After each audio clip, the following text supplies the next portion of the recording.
ફરી સ્વાગત છે તમારું આપણી આ યુટ્યુબ ચેનલ શિક્ષણ મંદિરમાં। તો મિત્રો, કાલે કચ્છ જિલ્લાની જે સ્પેશિયલ ભરતી હતી તો તેનું કામચલાઉ મેરિટ યાદી જાહેર કરવામાં આવી છે મિત્રો।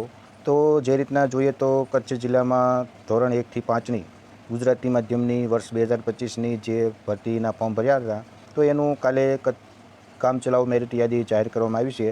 તો એમાં વાત કરીએ તો સૌપ્રથમ તો વેબસાઇટ પણ તમે જોઈ શકો છો મિત્રો। તો dpgujarat.in પર તમે લોગિન થશો મિત્રો એટલે આ વેબસાઇટનું પ્રોવિઝનલ મેરિટ લિસ્ટ મિત્રો જોવા મળશે, જેમાં તમારે ટેટ પરીક્ષાનો નંબર નાખવાનો છે। પ્રાથમિક કે ઉચ્ચ પ્રાથમિક તો કે 1 થી 5 છે એટલે કે પ્રાથમિક આ ઓપ્શન આવશે અને મોબાઈલ નંબર પાસવર્ડ આ નાખશો એટલે તમે મિત્રો લોગિન થઈને તમારું જે કાંઈ મેરિટ છે પ્રોવિઝનલ મેરિટ તે તમે મિત્રો જોઈ શકશો। તો સૌપ્રથમ તો તમારે વાંધા અરજી મિત્રો જોઈએ તો 4/8 થી લઈને 8/8 દરમિયાન તમારે વાંધા અરજી મિત્રો આપવાની છે। જેમાં વાત કરીએ તો તમારે કોઈ મેરિટમાં ચેન્જ થયો હોય, કોઈ નામમાં ચેન્જ થયો હોય, કોઈ કેટેગરીમાં ચેન્જ થયો હોય તો તમે મિત્રો વાંધા અરજી કરી શકશો। બાકી તમારે કોઈ કેટેગરી ચેન્જ કરવી હોય, મેરિટમાં એડ કરવું હોય કોઈ ડિગ્રી તો એ પણ ના કરી શકો। બીજું કે તમારે કોઈ સુધારો વધારો કરવાનો હોય તો એ પણ તમે કરી શકશો નહીં મિત્રો, એવું હાલ આ મેરિટમાં ખાસ જણાવવામાં આવ્યું છે। એટલે આમ જોઈએ તો જે કાંઈ તમારે વાંધા અરજી કરવાની હોય, તમારે કોઈ ભૂલ રહી ગઈ હોય અને તમે એમાં સુધારો વધારો કરવા માંગતા હોય મિત્રો તો કહેવામાં આવ્યું છે કે 5/8 થી લઈને 8/8/2025 દરમિયાન જે તમે સ્વીકાર કેન્દ્રમાં ફોર્મ જમા કરાયા હોય તો ત્યાં તમારે મિત્રો અરજી આપવાની છે। તમે જે મિત્રો સુધારો વધારો કરવા માંગતા હોય તો એના જે કાંઈ આધાર પુરાવા હોય તો એ અરજીમાં તમારે જોડવાના છે। એટલે આ રીતનું જોઈએ તો 8/8/2025ના રોજ ઉમેદવારોએ આ વાંધા અરજી 8/8/25 સુધીમાં વાંધા અરજી જે તે સ્વીકાર કેન્દ્ર પર તમારે જવાનું થશે મિત્રો। બીજું કે હવે ફાઇનલ મેરિટ ક્યારે આવશે તો કે આમાં જણાવવામાં આવ્યું છે કે જેવું આ બધી પ્રોસેસ પૂરી થશે એટલે final merit list, call letter વગેરેની સૂચનાઓ મિત્રો વેબસાઇટ જે dpgujarat.in પર આપવામાં આવશે। એટલે દરેક ઉમેદવારોએ દરરોજ વેબસાઇટ જોતા રહેવાનું છે। તો આ મિત્રો જે કાંઈ કાલે કચ્છ ભરતીને લઈને ધોરણ 1 થી 5નું કામચલાઉ PML જાહેર કરવામાં આવ્યું છે મિત્રો। એટલે આમાં જે કાંઈ તમારે વાંધો હોય, ચેન્જ થયેલું હોય તો તમે 8 તારીખ સુધીમાં તમે જાતે ફોર્મ જમા કરાવી શકશો મિત્રો। બીજું કે સામાન્ય ભરતી ધોરણ 1 થી 5ની પણ પૂર્ણ થઈ ગઈ છે મિત્રો।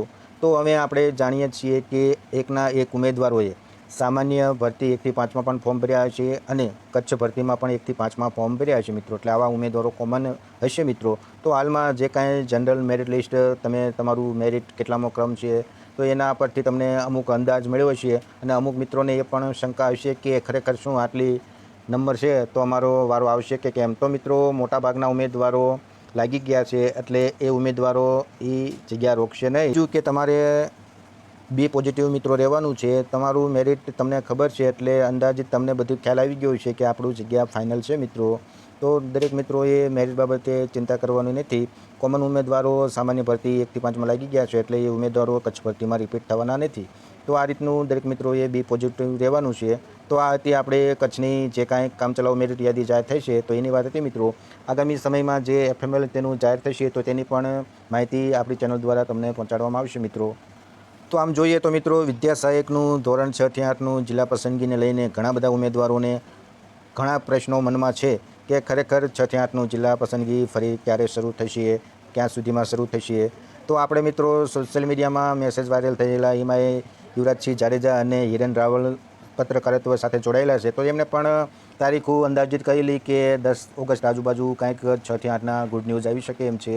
તો મિત્રો આપણે હવે આ તારીખોને ભરોસે બેસી રહેવાનું નથી।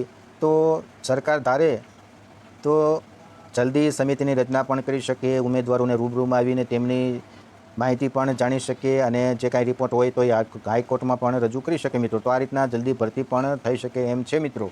એટલે હવે જોઈએ તો ક્યારે શરૂ કરવું તો એની સંપૂર્ણ મિત્રો હવે ભરતી બોર્ડના હાથમાં છે। એટલે જો મિત્રો તેમને પ્રેશર કરવામાં નહીં આવે, ઉમેદવારો દ્વારા રજૂઆત કરવામાં નહીં આવે, માંગણી કરવામાં નહીં આવે તો મિત્રો હાલમાં જે કાંઈ કચ્છ ભરતી ચાલુ કરી છે તો એ એમના કન્ટિન્યુ શરૂ રાખશે તો મહિનો 2 મહિના પણ થઈ શકે મિત્રો। એટલે આ સમય ના થાય એટલા માટે દરેક ઉમેદવારોએ 6 થી 8ના ઉમેદવારોએ જાગવાની ખાસ જરૂર છે મિત્રો। તમે રજૂઆત કરશો, માંગણી કરશો તો ચોક્કસ સરકારને ભરતી બોર્ડ પર પ્રેશર આવશે અને તેઓ સમિતિની રચના જલ્દી કરશે, ઉમેદવારોને બોલાવશે અને એનો રિપોર્ટ પણ હાઈકોર્ટમાં આપશે અને હાઈકોર્ટને પણ એ ભરતી કન્ટિન્યુ ચાલુ કરવાનો આદેશ આપશે મિત્રો. એટલે દરેક મિત્રોએ ખાસ જાગવાની જરૂર છે મિત્રો. તો હાલમાં સોશિયલ મીડિયામાં એક મેસેજ વાયરલ થયેલો છે કે વિદ્યા સહાયક 6 થી 8ના ઉમેદવારો મિત્રો ગાંધીનગર 7 તારીખના રોજ આંદોલન કરશે અને ભરતી પર જે સ્ટે આવ્યો છે તો એ સરકાર સામે ઉગ્ર આંદોલન કરશે એવું આ એક મેસેજ વાયરલ થયો છે મિત્રો. હવે આની જે કાંઈ ડિટેલ હશે મિત્રો તો કાલ સુધીમાં આપણી ચેનલમાં આપણે મૂકી દઈશું કે ખરેખર 7 તારીખે ગાંધીનગર ઉમેદવારો દ્વારા આંદોલન કરવાનું છે, જવાનું છે, તો તેની સંપૂર્ણ માહિતી મિત્રો આપણી ચેનલમાં કાલ સાંજ સુધીમાં મૂકી દઈશું એટલે દરેક મિત્રોને ખ્યાલ આવે.